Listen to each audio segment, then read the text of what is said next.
ರಾಜ್ಯಾದ್ಯಂತ ನೀಟ್ ಪರೀಕ್ಷೆ ರದ್ದಾಗಿರುವುದಕ್ಕೆ ಆಕ್ರೋಶ ಭುಗಿಲೆದ್ದಿದೆ. ನೀಟ್ ಪರೀಕ್ಷೆ ಬರೆದಿದ್ದ 22 ಲಕ್ಷ ವಿದ್ಯಾರ್ಥಿಗಳ ಶೈಕ್ಷಣಿಕ ಬದುಕು ಅತಂತ್ರವಾಗಿದೆ. ತಮ್ಮದಲ್ಲದ ತಪ್ಪಿಗೆ ವರ್ಷವಿಡೀ ಓದಿದ್ದು ನೀರಲ್ಲಿ ಹೋಮ ಆಗಿದೆ. ಪೋಷಕರು ಕೌನ್ಸಿಲಿಂಗ್, ಅಡ್ಮಿಷನ್ ಪ್ರಕ್ರಿಯೆ ವಿಳಂಬದ ಭೀತಿಯಲ್ಲಿದ್ದಾರೆ. ಪ್ರಶ್ನೆ ಪತ್ರಿಕೆ ತಯಾರಿಕರಿಂದಲೇ ನೀಟ್ ಪ್ರಶ್ನೆ ಪತ್ರಿಕೆ ಸೋರಿಕೆ ಆಯ್ತಾ ಅನ್ನೋ ಶಂಕೆಯೂ ವ್ಯಕ್ತವಾಗಿದೆ. ಇದರ ಮಧ್ಯೆ ರಾಜ್ಯಾದ್ಯಂತ ಏಪ್ರಿಲ್ 23 ಮತ್ತು 24ರಂದು ಅನೇಕ ವಿದ್ಯಾರ್ಥಿಗಳು ಸಿಇಟಿ ಪರೀಕ್ಷೆ ಬರೆಯೋದರ ಜೊತೆಗೆ ಮೇ 3ರಂದು ರಾಜ್ಯದ ಅನೇಕ ವಿದ್ಯಾರ್ಥಿಗಳು ನೀಟ್ ಪರೀಕ್ಷೆ ಬರೆದಿದ್ರು. ಆದರೆ ಇದೀಗ ನೀಟ್ ಎಕ್ಸಾಮ್ ರದ್ದಾಗಿದ್ದು ಸಿಇಟಿ ರಿಸಲ್ಟ್ಗೆ ಎದುರು ನೋಡ್ತಾ ಇರುವವರಿಗೆ ಡಬಲ್ ಟೆನ್ಷನ್ ಶುರುವಾಗಿದೆ. ನೀಟ್ ಪ್ರಶ್ನೆ ಪತ್ರಿಕೆ ಸೋರಿಕೆ ಬೆನ್ನಲ್ಲೇ ದೇಶದಾದ್ಯಂತ ತನಿಖೆ ಚುರುಕುಗೊಂಡಿದೆ. ರಾಜಸ್ಥಾನ, ಕೇರಳ, ಮಹಾರಾಷ್ಟ್ರ, ಉತ್ತರಾಖಂಡಕ್ಕೆ ಟೀಮ್ ತೆರಳಿ ತನಿಖೆ ನಡೆಸ್ತಾ ಇದೆ. ಇನ್ನು ಬಂಧಿತರ ಹೇಳಿಕೆ ಆಧರಿಸಿ ದೇಶವ್ಯಾಪಿ ಸಿಬಿಐ ಶೋಧ ಕಾರ್ಯ ನಡೆಸ್ತಾ ಇದೆ. ಕ್ರಿಮಿನಲ್ ಪಿತೂರಿ, ವಂಚನೆ, ಕಳ್ಳತನ, ಸಾಕ್ಷ್ಯನಾಶದಡಿ ತನಿಖೆ ನಡೆಸಲಾಗ್ತಾ ಇದೆ. ಪತ್ರಿಕೆ ಸೋರಿಕೆ ಮೂಲ ಸ್ಥಳ ರಾಜಸ್ಥಾನದ ಸಿಕಾರ್ನಲ್ಲಿ ಶೋಧ ಮುಂದುವರೆದಿದೆ. ಪ್ರಕರಣ ಸಂಬಂಧ ಮಹಾರಾಷ್ಟ್ರದ ನಾಸಿಕ್ನಲ್ಲಿ ವೈದ್ಯಕೀಯ ವಿದ್ಯಾರ್ಥಿ ಶುಭಂ ಖೈರ್ನಾರ್ ಎಂಬಾತನನ್ನ ಬಂಧಿಸಿದ್ದು, ಈತ ಟೆಲಿಗ್ರಾಮ್ ಮೂಲಕ ಪ್ರಶ್ನೆ ಪತ್ರಿಕೆ ಪಡ್ಕೊಂಡಿದ್ದ ಅನ್ನೋ ಮಾಹಿತಿ ಸಿಕ್ಕಿದೆ. ಬಳಿಕ ಹರಿಯಾಣ ಮೂಲದ ಮತ್ತೊಬ್ಬ ವ್ಯಕ್ತಿಗೆ ಮಾರಾಟ ಮಾಡಿರೋ ಆರೋಪ ಕೇಳಿಬಂದಿದೆ. ಸದ್ಯ ರಾಕೇಶ್ ಶುಭಂ ಖೈರ್ನಾರ್ನ ವಶಕ್ಕೆ ಪಡೆದು ಹೆಚ್ಚಿನ ವಿಚಾರಣೆ ನಡೆಸಲಾಗ್ತಾ ಇದೆ. ರಾಕೇಶ್ ಮಾಂಡವರಿಯ ಪ್ರಶ್ನೆ ಪತ್ರಿಕೆಯನ್ನ ಮೊದಲು ಸ್ವೀಕರಿಸಿದ್ದ ಎನ್ನಲಾಗಿದೆ. ಅಲ್ಲದೆ ಹಣಕಾಸಿನ ವಹಿವಾಟಿನ ಬಗ್ಗೆಯೂ ಸಾಕ್ಷ್ಯಗಳ ಹುಡುಕಾಟ ನಡೆಸಲಾಗ್ತಿದೆ. ನೀಟ್ ಪ್ರಶ್ನೆ ಪತ್ರಿಕೆ ಸೋರಿಕೆ ಬೆನ್ನಲ್ಲೇ ದೆಹಲಿಯಲ್ಲಿ ಪ್ರಧಾನಿ ಮೋದಿ ಅವರನ್ನ ರಾಹುಲ್ ಗಾಂಧಿ ಭೇಟಿ ಮಾಡಿ ಚರ್ಚೆ ಮಾಡಿದ್ದಾರೆ. ಈ ವೇಳೆ ಪ್ರಧಾನಿ ಮೋದಿ ಅವರಿಗೆ ರಾಹುಲ್ ಗಾಂಧಿ ಮನವಿ ಪತ್ರ ಸಲ್ಲಿಸಿದ್ದಾರೆ. ಸಿಬಿಐ ನಿರ್ದೇಶಕ ಆಯ್ಕೆ ಪ್ರಕ್ರಿಯೆ ಬಗ್ಗೆ ಪ್ರಧಾನಿ ಜೊತೆ ಚರ್ಚೆ ನಡೆಸಿ ಬಳಿಕ ಎಕ್ಸ್ನಲ್ಲೂ ರಾಹುಲ್ ಗಾಂಧಿ ಪೋಸ್ಟ್ ಮಾಡಿದ್ದಾರೆ. ಸಿಬಿಐ ನಿರ್ದೇಶಕರ ಆಯ್ಕೆ ಪ್ರಕ್ರಿಯೆಗೆ ನನ್ನ ಭಿನ್ನಾಭಿಪ್ರಾಯವನ್ನು ದಾಖಲಿಸಿ ಪ್ರಧಾನಿಗೆ ಪತ್ರ ಬರೆದಿದ್ದೀನಿ. ಪಕ್ಷಪಾತದ ಪ್ರಕ್ರಿಯೆಯಲ್ಲಿ ಭಾಗವಹಿಸುವ ಮೂಲಕ ನನ್ನ ಸಾಂವಿಧಾನಿಕ ಕರ್ತವ್ಯವನ್ನ ನಾನು ತ್ಯಜಿಸೋಕೆ ಸಾಧ್ಯ ಇಲ್ಲ. ವಿರೋಧ ಪಕ್ಷದ ನಾಯಕ ರಬ್ಬರ್ ಸ್ಟ್ಯಾಂಪ್ ಅಲ್ಲ ಅಂತಾನೂ ರಾಹುಲ್ ಗಾಂಧಿ ಎಕ್ಸ್ ಖಾತೆಯಲ್ಲಿ ಪೋಸ್ಟ್ ಮಾಡಿದ್ದಾರೆ. ನೀಟ್ ಪ್ರಶ್ನೆ ಪತ್ರಿಕೆ ಸೋರಿಕೆ ವಿಚಾರ ಸಂಬಂಧ ಸಿಎಂ ಸಿದ್ದರಾಮಯ್ಯ ಎಕ್ಸ್ನಲ್ಲಿ ಸುದೀರ್ಘ ಪೋಸ್ಟ್ ಮಾಡಿದ್ದಾರೆ. ಕೇಂದ್ರದ ವಿರುದ್ಧ ಪೋಸ್ಟ್ ಮಾಡಿ ತೀವ್ರ ಅಸಮಾಧಾನ ವ್ಯಕ್ತಪಡಿಸಿದ್ದಾರೆ. ಕರ್ನಾಟಕದ 1 ಲಕ್ಷಕ್ಕೂ ಅಧಿಕ ವಿದ್ಯಾರ್ಥಿಗಳು ಸೇರಿದಂತೆ ಲಕ್ಷಾಂತರ ವಿದ್ಯಾರ್ಥಿಗಳು ತಿಂಗಳುಗಟ್ಟಲೆ ಶ್ರಮ ಪಟ್ಟು ಈ ಪರೀಕ್ಷೆ ಬರೆದಿದ್ರು. ಪೋಷಕರು ತಮ್ಮ ಮಕ್ಕಳ ಭವಿಷ್ಯಕ್ಕಾಗಿ ಕೋಚಿಂಗ್ ಆಗಿ ಸಾಕಷ್ಟು ಖರ್ಚು ಮಾಡಿದ್ರು. ಆದರೆ ಕೇಂದ್ರದ ಒಂದೇ ಒಂದು ನಿರ್ಧಾರ ಇಡೀ ವಿದ್ಯಾರ್ಥಿ ಸಮುದಾಯವನ್ನೇ ಅನಿಶ್ಚಿತತೆ ಮತ್ತು ಸಂಕಷ್ಟಕ್ಕೆ ತಳ್ಳಿದೆ. ನೀಟ್ ಪರೀಕ್ಷೆ ಗ್ರಾಮೀಣ ಮತ್ತು ಬಡ ವಿದ್ಯಾರ್ಥಿಗಳಿಗೆ ಅನ್ಯಾಯ ಮಾಡುತ್ತೆ. ಹೀಗಾಗಿ ಪಾರದರ್ಶಕ ತನಿಖೆ ನಡೆಸಬೇಕು ಅಂತ ಆಗ್ರಹಿಸಿದ್ದಾರೆ. ಇನ್ನು ಕೇಂದ್ರ ಶಿಕ್ಷಣ ಸಚಿವರ ನಿರ್ಲಕ್ಷ್ಯದ ಬಗ್ಗೆ ಆಕ್ರೋಶ ವ್ಯಕ್ತಪಡಿಸಿದ್ದು, ಧರ್ಮೇಂದ್ರ ಪ್ರಧಾನ್ ರಾಜೀನಾಮೆಗೆ ಸಿಎಂ ಆಗ್ರಹಿಸಿದ್ದಾರೆ. ತಮಿಳುನಾಡು ಸಿಎಂ ವಿಜಯ್ ಇವತ್ತು ವಿಶ್ವಾಸ ಮತಯಾಚನೆ ಮಾಡಬೇಕಾಗಿದೆ. 120 ಶಾಸಕರ ಮೈತ್ರಿಕೂಟಕ್ಕೆ ಸಿಎಂ ಜೋಸೆಫ್ ವಿಜಯ್ ಪಡೆ ಸೀಮಿತ ಅನ್ಕೊಂಡಿದ್ರು. ಆದರೆ ಇವತ್ತು ದಿವಂಗತ ಜಯಲಲಿತಾ ಕಟ್ಟಿ ಬೆಳೆಸಿದ್ದ ಪಕ್ಷ ಇಬ್ಬಾಗ ಆಗಿದೆ. ಎಐಎಡಿಎಂಕೆಯ 24 ರೆಬೆಲ್ ಶಾಸಕರ ತಂಡ ವಿಜಯ್ ಸರ್ಕಾರಕ್ಕೆ ಸೇರ್ಪಡೆ ಆಗ್ತಾ ಇದ್ದಾರೆ. ಹಿರಿಯ ನಾಯಕರಾದ ಎಸ್ಪಿ ವೇಲುಮಣಿ ಮತ್ತು ಸಿವಿ ಷಣ್ಮುಗಂ ನೇತೃತ್ವದ 24 ಶಾಸಕರನ್ನ ವಿಜಯ್ ಸನ್ಮಾನಿಸಿ ಮೈತ್ರಿಕೂಟಕ್ಕೆ ಸ್ವಾಗತ ಮಾಡಿದ್ದಾರೆ. ಟಿವಿಕೆಗೆ ಬೆಂಬಲ ನೀಡ್ತಾ ಇದ್ದಂತೆ ಎಐಎಡಿಎಂಕೆ ಮುಖ್ಯಸ್ಥ ಎಡಪ್ಪಾಡಿ ಪಳನಿಸ್ವಾಮಿ ಸಿಟ್ಟಾಗಿದ್ದಾರೆ. ಅಧಿಕಾರಕ್ಕಾಗಿ ಪಕ್ಷದ ಸಿದ್ಧಾಂತಗಳನ್ನೇ ಬದಿಗೊತ್ತಿ ಬಾಲ ಅಳ್ಳಾಡ್ಸೋಕ್ ಹೋಗಿದ್ದಾರೆ ಅಂತ ಕಿಡಿಕಾರಿದ್ದಾರೆ. ತಮಿಳುನಾಡು ಸಿಎಂ ವಿಜಯ್ಗೆ ಎಐಎಡಿಎಂಕೆ ಶಾಸಕ ಎಸ್ ಕಾಮರಾಜ್ ಬೆಂಬಲ ಸೂಚಿಸಿದ್ದಾರೆ. ಈ ಹಿನ್ನೆಲೆ ಪಕ್ಷದ ಶಿಸ್ತು ಉಲ್ಲಂಘಿಸಿದ ಆರೋಪದ ಮೇಲೆ ಕಾಮರಾಜ್ರನ್ನ ಎಎಂಕೆಕೆ ಪಕ್ಷದಿಂದ ಉಚ್ಚಾಟನೆ ಮಾಡಲಾಗಿದೆ. ಎಎಂಕೆಕೆ ಪ್ರಧಾನ ಕಾರ್ಯದರ್ಶಿ ದಿನಕರನ್ ಪಕ್ಷದಿಂದ ಉಚ್ಚಾಟಿಸಿ ಆದೇಶಿಸಿದ್ದಾರೆ. ಇನ್ನು ಇವತ್ತು ನಡೆಯುವ ವಿಶ್ವಾಸ ಮತಯಾಚನೆ ವೇಳೆ ವಿಜಯ್ಗೆ ಶಾಸಕ ಕಾಮರಾಜ್ ಮತ ಹಾಕಲಿದ್ದಾರೆ. ಶೃಂಗೇರಿ ವಿಧಾನಸಭೆ ಕ್ಷೇತ್ರದ ಅಂಚೆ ಮತ ಮರು ಎಣಿಕೆ ಫಲಿತಾಂಶಕ್ಕೆ ಸುಪ್ರೀಂ ಕೋರ್ಟ್ನಿಂದ ತಡೆ ನೀಡಲಾಗಿದೆ. ಹೀಗಾಗಿ ಕಾಂಗ್ರೆಸ್ ಬಿಜೆಪಿಯ ನಡುವೆ ಪ್ರಮಾಣ ವಚನ ಪಾಲಿಟಿಕ್ಸ್ ಜೋರಾಗಿದೆ. ಫಲಿತಾಂಶಕ್ಕೆ ಸುಪ್ರೀಂ ಕೋರ್ಟ್ ತಡೆ ನೀಡ್ತಾ ಇದ್ದಂತೆ ಮತ್ತೆ ಶಾಸಕರಾಗಿ ಟಿಡಿ ರಾಜೇಗೌಡ ಪ್ರಮಾಣ ವಚನ ಸ್ವೀಕರಿಸೋ ಸಾಧ್ಯತೆ ಇದೆ ಎನ್ನಲಾಗಿದೆ. ಕೆಲವು ದಿನಗಳ ಹಿಂದೆಯಷ್ಟೇ ಬಿಜೆಪಿಯ ಜೀವರಾಜ್ ಶಾಸಕರಾಗಿ ಪ್ರಮಾಣ ವಚನ ಸ್ವೀಕರಿಸಿದ್ರು. ಸ್ಪೀಕರ್ರಿಂದ ಪ್ರಮಾಣ ವಚನ ಪ್ರಕ್ರಿಯೆ ವಿಳಂಬವಾದ ಹಿನ್ನೆಲೆ ಗವರ್ನರ್ ಮೊರೆಯ ಮೂಲಕ ಸ್ಪೀಕರ್ರಿಂದ ಜೀವರಾಜ್ ಪ್ರಮಾಣ ವಚನ ಸ್ವೀಕರಿಸಿದ್ರು. ಇದೀಗ ಫಲಿತಾಂಶಕ್ಕೆ ಕೋರ್ಟ್ ತಡೆ ಕೊಡ್ತಾ ಇದ್ದಂತೆ ಶೃಂಗೇರಿ ಕ್ಷೇತ್ರದಿಂದ ಮತ್ತೆ ಶಾಸಕರಾಗಿ ಇವತ್ತು ಟಿಡಿ ರಾಜೇಗೌಡ ಪ್ರಮಾಣ ವಚನ ಸ್ವೀಕರಿಸೋ ಸಾಧ್ಯತೆ ಇದೆ. ಜಿಬಿಎ ಚುನಾವಣೆ ನಡೆಸೋಕೆ ಚುನಾವಣಾ ಆಯೋಗ ಮುಂದಾಗಿದೆ. ಇದರ ಬೆನ್ನಲ್ಲೇ ಜಿಬಿಎ ಎಲೆಕ್ಷನ್ ಗೆಲ್ಲೋಕೆ ಸರ್ಕಾರ ಮಾಸ್ಟರ್ ಪ್ಲಾನ್ ಮಾಡ್ತಾ ಇದೆ.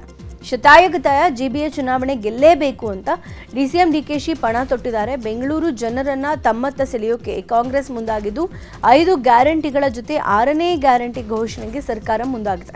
ಇವತ್ತು ಸುದ್ದಿಗೋಷ್ಠಿ ನಡೆಸಿ 6ನೇ ಗ್ಯಾರಂಟಿ ಭೂ ಗ್ಯಾರಂಟಿ ಘೋಷಣೆ ಮಾಡೋಕೆ ಸರ್ಕಾರ ಚಿಂತನೆ ನಡೆಸಿದೆ. ಪಶ್ಚಿಮ ಬಂಗಾಳದಲ್ಲಿ ಎಸ್ಐಆರ್ನಿಂದ ದೀದಿ ಸೋಲು ಆರೋಪ ಹಿನ್ನೆಲೆ ಮಮತಾ ಬ್ಯಾನರ್ಜಿ ಕೋರ್ಟ್ ಮೆಟ್ಟಿಲೇರಿದ್ದಾರೆ. ರಾಜ್ಯ ಕಾಂಗ್ರೆಸ್ ನಾಯಕರಿಗೂ ಎಸ್ಐಆರ್ ಆತಂಕ ಎದುರಾಗಿದೆ. ಇಷ್ಟೇ ಅಲ್ಲದೆ 2028ರಲ್ಲಿ ಕರ್ನಾಟಕ ಗೆಲ್ಲೋಕೆ ಬಿಜೆಪಿ ಚಾಣಕ್ಯ ಅಮಿತ್ ಶಾ ರಣತಂತ್ರ ರೂಪಿಸ್ತಾ ಇದ್ದು ಎಸ್ಐಆರ್ ಮೇಲೆ ನಿಗಾ ವಹಿಸಲು ಹೈಕಮಾಂಡ್ ಸೂಚನೆ ಕೊಟ್ಟಿದೆ. ಜನಗಣತಿ ಜೊತೆಗೆ ಕೇಂದ್ರ ಸರ್ಕಾರ ಎಸ್ಐಆರ್ ನಡೆಸ್ತಾ ಇದೆ. ಈ ನಡುವೆ ಪ್ರಧಾನಿ ಮೋದಿ ಕೂಡ ಸಿಎಂ ಕುರ್ಚಿ ಬಗ್ಗೆ ಮಾರ್ಮಿಕವಾಗಿ ನುಡಿದಿದ್ದಾರೆ. ಹೀಗಾಗಿ ಎಸ್ಐಆರ್ ಮೇಲೆ ರಾಜ್ಯ ಕಾಂಗ್ರೆಸ್ ನಾಯಕರು ತೀವ್ರ ನಿಗಾ ವಹಿಸಿದ್ದಾರೆ. ವಿವಿಧ ಬೇಡಿಕೆಗಳ ಈಡೇರಿಕೆಗೆ ಆಗ್ರಹಿಸಿ ಇವತ್ತು ಆಶಾ ಕಾರ್ಯಕರ್ತರು ಬೀದಿಗಿಳಿದಿದ್ದಾರೆ. ಸರ್ಕಾರ ಘೋಷಿಸಿದ್ದ ಮಾಸಿಕ 10,000 ಗೌರವಧನ ಬಿಡುಗಡೆಗೆ ಒತ್ತಾಯಿಸಿ ಪ್ರತಿಭಟನೆ ನಡೆಸೋಕೆ ಆಶಾ ಕಾರ್ಯಕರ್ತೆಯರು ಮುಂದಾಗಿದ್ದಾರೆ. ಇವತ್ತು ಬೆಳಗ್ಗೆ 10:30ಕ್ಕೆ ಬೆಂಗಳೂರಿನ ಫ್ರೀಡಂ ಪಾರ್ಕ್ನಲ್ಲಿ ಆಶಾ ಕಾರ್ಯಕರ್ತೆಯರಿಂದ ಪ್ರತಿಭಟನೆ ನಡೆಸಲಾಗ್ತಾ ಇದೆ.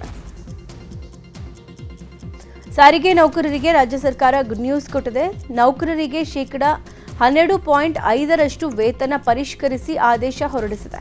2025 ಮಾರ್ಚ್ 31ರ ಮೂಲ ವೇತನದ ಮೇಲೆ ಶೇಕಡಾ 12.5% ವೇತನ ಹೆಚ್ಚಳ ಮಾಡಲಾಗಿದ್ದು ಹೊಸ ವೇತನ 2026 ಜುಲೈ 1ರಿಂದ ಅನುಷ್ಠಾನಗೊಳ್ಳಲಿದೆ.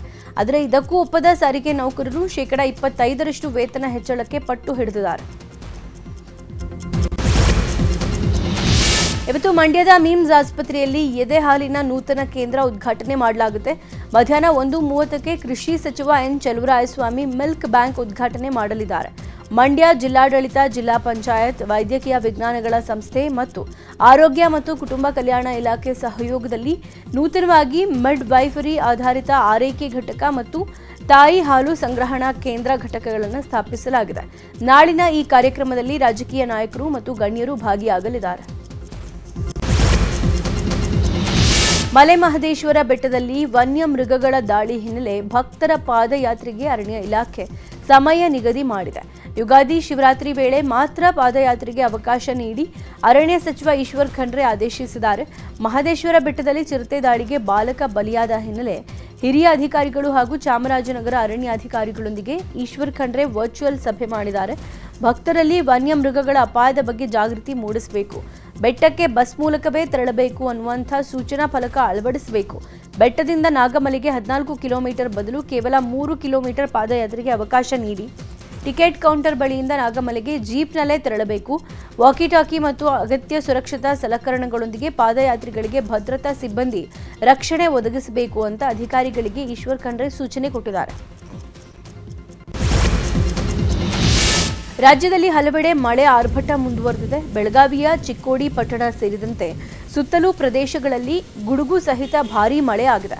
ಚಿಕ್ಕೋಡಿ ಪಟ್ಟಣದ ರಸ್ತೆಗಳಲ್ಲಿ ನೀರು ತುಂಬಿ ಹರಿದಿದ್ದು ಬೈಕ್ ಹಾಗೂ ವಾಹನ ಸವಾರರು ಪರದಾಡಿದ್ದಾರೆ.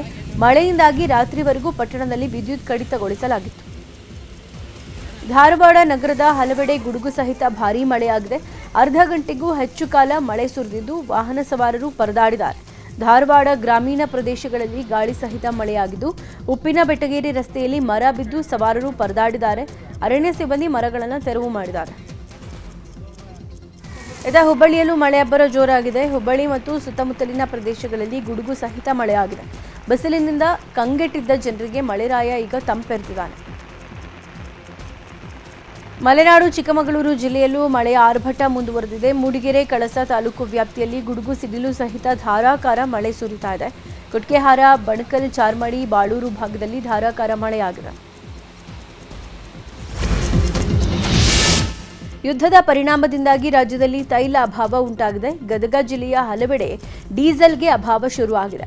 ಕೆಲ ಬಂಕ್ಗಳಲ್ಲಿ ನೋ ಸ್ಟಾಕ್ ಬೋರ್ಡ್ ಹಾಕಲಾಗಿದೆ. ಗದಗ ನಗರದ ದೋಬಿಘಾಟ್ ಬಳಿ ಪಾರ್ವತಿ ಪೆಟ್ರೋಲ್ ಬಂಕ್ನಲ್ಲಿ ಡೀಸೆಲ್ ಖಾಲಿಯಾಗಿದ್ದು ವಾಹನ ಸವಾರರು ಪರದಾಡಿದ್ದಾರೆ. ಪೆಟ್ರೋಲ್ ಸ್ಟಾಕ್ ಇದೆ, ನಾಳೆ ಡೀಸೆಲ್ ಬರೋ ಸಾಧ್ಯತೆ ಇದೆ. ಕ್ಯಾನ್ಗಳಿಗೆ ಪೆಟ್ರೋಲ್ ಡೀಸೆಲ್ ಹಾಕಲ್ಲ ಅಂತ ಬಂಕ್ ಮಾಲೀಕರು ಹೇಳಿದ್ದಾರೆ.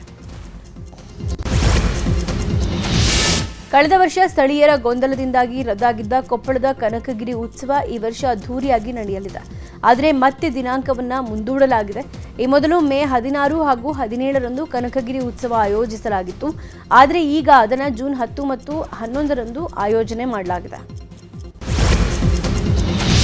ಮಹಾಶಿವಶರಣೆ ಹೇಮಾರೆಡ್ಡಿ ಮಲ್ಲಮ್ಮರ 11ನೇ ಜಾತ್ರಾ ರಥೋತ್ಸವ ಅದ್ಧೂರಿಯಾಗಿ ನೆರವೇರಿದೆ.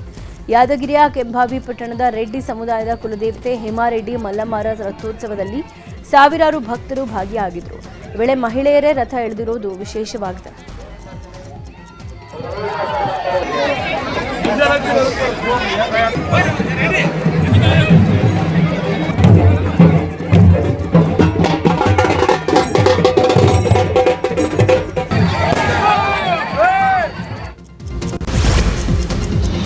ಮಧ್ಯಪ್ರಾಚ್ಯದಲ್ಲಿನ ಸಂಘರ್ಷದಿಂದ ಭಾರತದಲ್ಲಿ ಇಂಧನ ಕೊರತೆ ಉಂಟಾಗಿದೆ ಎಂಬ ವದಂತಿಗೆ ಕೇಂದ್ರ ಪೆಟ್ರೋಲಿಯಂ ಸಚಿವ ಹರ್ದೀಪ್ ಸಿಂಗ್ ಪುರಿ ಸ್ಪಷ್ಟನೆ ಕೊಟ್ಟಿದ್ದಾರೆ. ಭಾರತದಲ್ಲಿ 69 ದಿನಗಳಿಗಾಗುವಷ್ಟು ಕಚ್ಚಾ ತೈಲ ಮತ್ತು 45 ದಿನಗಳಿಗೆ ಅಗತ್ಯವಿರುವಷ್ಟು LPG ಸಂಗ್ರಹವಾಗಿದೆ. ಅಡುಗೆ ಅನಿಲ ಉತ್ಪಾದನೆಯನ್ನು ದಿನಕ್ಕೆ 54,000 ಟನ್ಗಳಿಗೆ ಹೆಚ್ಚಿಸಲಾಗಿದೆ. ಪೂರೈಕೆಯಲ್ಲಿ ವ್ಯತ್ಯಯ ಇಲ್ಲ ಅಂತ ಹೇಳಿದ್ದಾರೆ. ನಿನ್ನೆ ನಡೆದ ಪಂದ್ಯದಲ್ಲಿ ಸನ್ರೈಸರ್ಸ್ ವಿರುದ್ಧ ಗುಜರಾತ್ ಜೈಂಟ್ಸ್ ಭರ್ಜರಿ ಗೆಲುವು ಸಾಧಿಸಿದೆ. ಅಹಮದಾಬಾದ್ನಲ್ಲಿ ನಡೆದ ಪಂದ್ಯದಲ್ಲಿ ಮ್ಯಾಚ್ನಲ್ಲಿ ಟಾಸ್ ಸೋತು ಮೊದಲು ಬ್ಯಾಟಿಂಗ್ ಮಾಡಿದ ಗುಜರಾತ್ 20 ಓವರ್ಗಳಲ್ಲಿ 5 ವಿಕೆಟ್ ನಷ್ಟಕ್ಕೆ 168 ರನ್ ಗಳಿಸಿತ್ತು. ಈ ಗುರಿ ಬೆನ್ನತ್ತಿದ್ದ ಸನ್ರೈಸರ್ಸ್ಗೆ ಗುಜರಾತ್ ಬೌಲರ್ಸ್ ಭಾರೀ ಆಘಾತ ಕೊಟ್ಟಿದ್ದಾರೆ. ಮೊದಲ ಎಸೆತದಲ್ಲಿ ಬಿಗಿ ಹಿಡಿತ ಸಾಧಿಸಿದ ಗುಜರಾತ್ ಬೌಲಿಂಗ್ ಪಡೆ SRH ತಂಡವನ್ನು ಕೇವಲ 86 ರನ್ಗೆ ಆಲ್ ಔಟ್ ಮಾಡಿದ್ದಾರೆ. ಇನ್ನು ಆಡಿರೋ 12 ಪಂದ್ಯಗಳ ಪೈಕಿ 8 ಗೆಲುವಿನೊಂದಿಗೆ ಗುಜರಾತ್ ಪಾಯಿಂಟ್ ಟೇಬಲ್ನಲ್ಲಿ ಅಗ್ರಸ್ಥಾನಕ್ಕೇರಿದೆ. IPL ಟೂರ್ನಿಯ 57ನೇ ಪಂದ್ಯದಲ್ಲಿ ರಾಯಲ್ ಚಾಲೆಂಜರ್ಸ್ ಬೆಂಗಳೂರು ಹಾಗೂ ಕೋಲ್ಕತಾ ನೈಟ್ ರೈಡರ್ಸ್ ಟೀಮ್ ಮುಖಾಮುಖಿಯಾಗಲಿವೆ. ರಾಯ್ಪುರದಲ್ಲಿ ಪಂದ್ಯ ನಡೆಯಲಿದೆ. ಇವತ್ತಿನ ಪಂದ್ಯದಲ್ಲಿ RCB ಗೆದ್ದರೆ ಪ್ಲೇ ಆಫ್ ಎಂಟ್ರಿ ಬಹುತೇಕ ಪಕ್ಕಾ ಆಗುತ್ತೆ. ಮತ್ತೊಂದು ಕಡೆ KKR ಸೋತ್ರೆ ಪ್ಲೇ ಆಫ್ ಹಾದಿ ಮತ್ತಷ್ಟು ಕಠಿಣ ಆಗುತ್ತೆ.